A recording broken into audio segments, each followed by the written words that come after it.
Hello and welcome to another episode of NexCapture 101. If you recall in the previous episodes, we created forms, we put those forms into nodes and then created a workflow. We collected data from the files that we had and also by filling the forms into that workflow. We used the workflow capabilities to massage our data to the format and the structure that we want. And we use those data and workflow to generate some analytics charts. And an example of one is the one that we can see on our dashboard at the moment.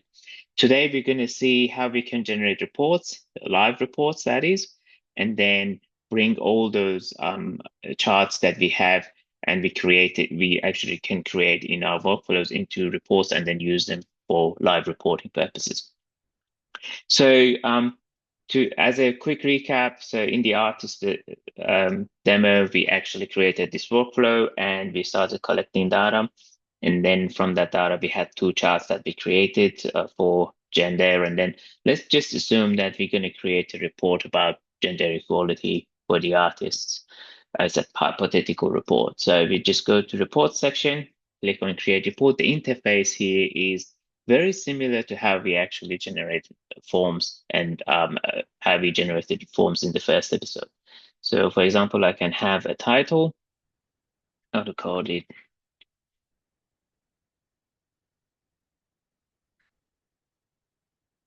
and then you can play with the fonts and header type, and then let's just put a divider here. I don't want it to have that. Just put a text, and I've copied some lorem ipsum, and it's going to be body. And let's just say, because I want to use one of the charts from the workflow here, I'm just going to say this is where the chart for gender distribution is. Hopefully all the spelling is correct. It is, and I'm going to say that this is going to be caption, and because it's a report people can print it, let's just put a date and time at the top so that we know when it was printed.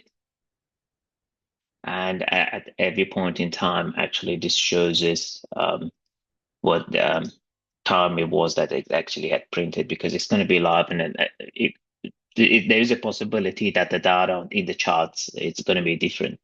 So I'm going to say artist reports, a demonstration of gender equality in art.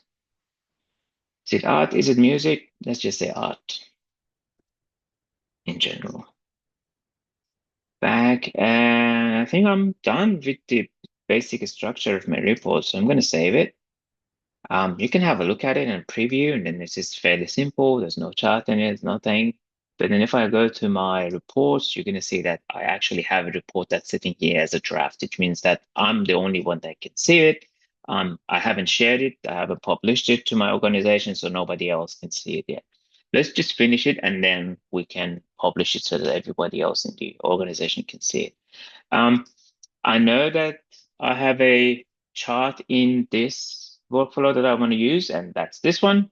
So what I'm going to do is that similar to how we pinned it to dashboard, if you click on these three dot buttons, you see the option of send to report. So you can choose any of the reports from anywhere, either from the workflow or from dashboard. If you have actually moved, pinned one of these to dashboard, you can actually go directly from dashboard as well. So let's just say that I'm going to send this one to report. System asks me which report, and I've got the artist report here, and just send and go to report. And by default, it either puts it at the bottom or at the top, depending on what type of chart it is that it sends to you. One difference here is that um, the chart that we created actually had a default naming, but because this is a report, you can actually name it the way that you want. So I'm just going to go there and say that this is, so if it's empty, again, it goes back to its default, as you can see here. So that was all data, no duplication, and gender. So I'm just going to say, let's just call it artist gender. Correct. I think it's correct. Okay, cool. I can actually now move it around as well. So I can move every element around. So let's just say this one's going to the bottom, and this is a caption for this chart. So it's gonna come, oh no, not there, over there. And yeah, so now I have a chart here where it needs to be, and there is a caption for it, and there is some text about it as well. So I come back, save, preview, and boom, I've got it. Nice. And then if I go back now to my reports, I click on it, it gives me a link, and this is gonna show here. I can print it here. And then the time is here as well, and you can actually record it. So every time that you actually refresh, and it's gonna reflect that, okay, cool, this is the time that it was uh, captured. And maybe at 11, it's going to be a completely different chart. We don't know. It depends on how much the workflow is working and how much people are active in terms of inserting data into our workflow. And similar to our workflow, so we can come here and then share this and say, do you want to share it with the organization? Share. Cool. Now this is now published. So everyone in in my organization can actually now access this report. And then when they go to the report section, they're going to see this. And I can edit it every time as well. So I can go to edit again and add things to it, or change it if I want to.